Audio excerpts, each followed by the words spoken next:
Have you ever felt like no matter how hard you work, your finances never seem to move forward? For many people, the problem isn't income. It's small money habits that quietly keep them stuck without them even realizing it. In this video, I'm going to break down 7 common money habits that can keep you poor over time, and more importantly, how to fix them. These are behaviors most people overlook, but once you spot them, you can start making real progress toward financial stability and growth. Before we jump in, if you want honest money advice that helps you take control of your finances, hit the like button, subscribe, and turn on the bell so you don't miss future videos. Buying things just because they're on sale. Just because something is 50% off doesn't mean you're saving money. You're only saving if you were already planning to buy it. Think about it. You walk into a store, see a huge sale sign, and suddenly you're buying 3 shirts you don't need just because they're cheap. That's not saving. That's spending money you wouldn't have spent otherwise. The sale trick works because it makes your brain feel like you're winning. But retailers know this. They mark up prices first, then discount them to make you think you're getting a deal. The real question you should ask yourself is, would I buy this at full price? If the answer is no, then you don't need it on sale either. This habit adds up fast. $20 here, $30 there, and before you know it, you've spent hundreds on things collecting dust in your closet. Sales are designed to make you spend, not save. Don't fall for it. Buy what you need, when you need it, regardless of whether there's a discount or not. Paying for subscriptions you don't use: Netflix, Spotify, gym memberships, app subscriptions, streaming services you forgot you signed up for. How many of these are you actually using? Most people are paying for at least 3 to 5 subscriptions they barely touch. It might only be $10 or $15 a month per subscription, but add them all up, and you're losing hundreds every year. The sneaky part is that these charges are automatic. They come out of your account quietly, and you don't even notice them.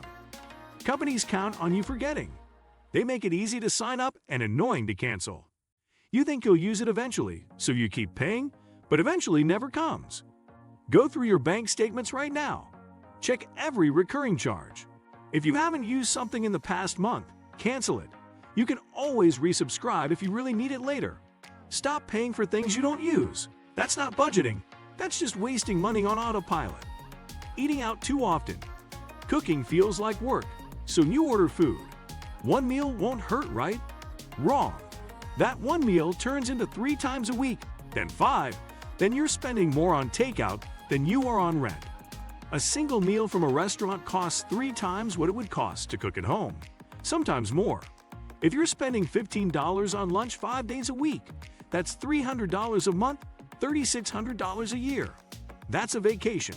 That's an emergency fund. That's your future. Hand it over for convenience.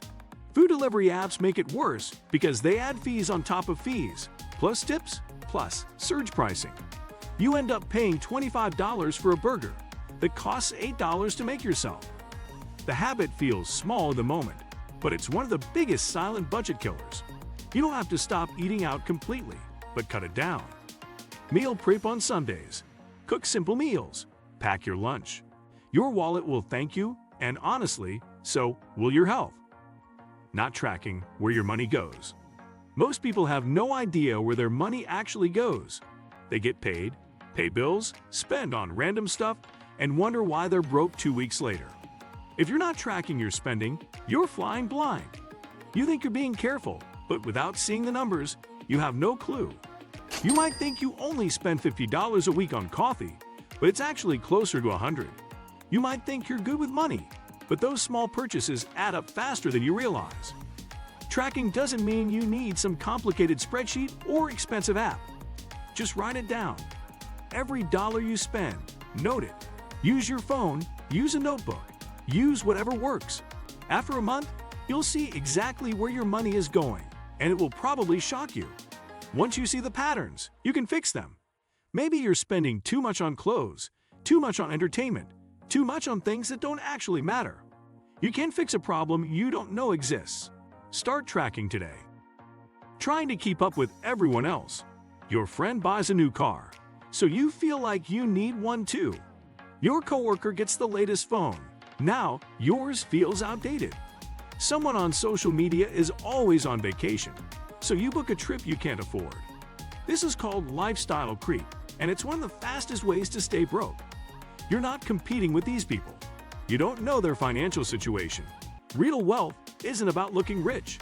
It's about actually having money, having freedom, not stressing over bills. Stop trying to impress people who don't care. Ignoring small expenses. A coffee here, a snack there, a couple dollars on an app, $5 on parking.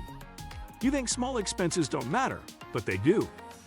$5 a day doesn't sound like much, but that's $150 a month, $1,800 a year. Multiply that across multiple small habits, and you're losing thousands without even realizing it.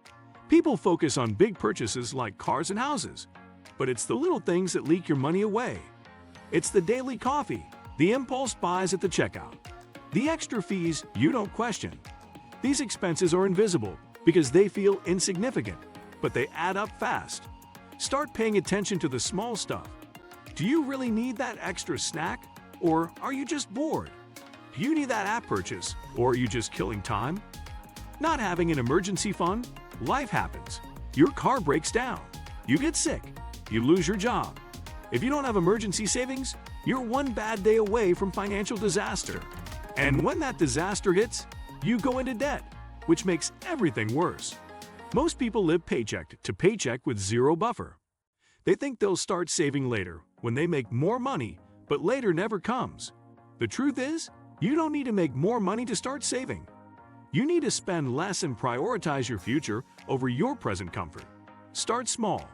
Save $50 a month, then $100. Build it up slowly until you have at least 3 to 6 months of expenses saved. This fund isn't for vacations or new gadgets. It's for emergencies only. When you really think about it, money problems are rarely caused by one big mistake. They're usually the result of small habits repeated every day. The good news is that changing just a few of these habits can completely shift your financial direction. I'd love to know, which of these habits surprised you the most? Drop your thoughts in the comments. Recognizing the problem is the first step toward fixing it. If this video helped you see your finances more clearly, don't forget to like, subscribe, and share it with someone who might need a wake-up call about their money habits. Thanks for watching, and I'll see you in the next one. They might be drowning in debt, living paycheck to paycheck, faking it for appearances, but you see the surface and feel pressure to match it. The truth is, nobody cares about your stuff as much as you think they do. That expensive watch, that new phone, that designer bag, people notice it for 5 seconds and move on. But you're stuck with the payments for years.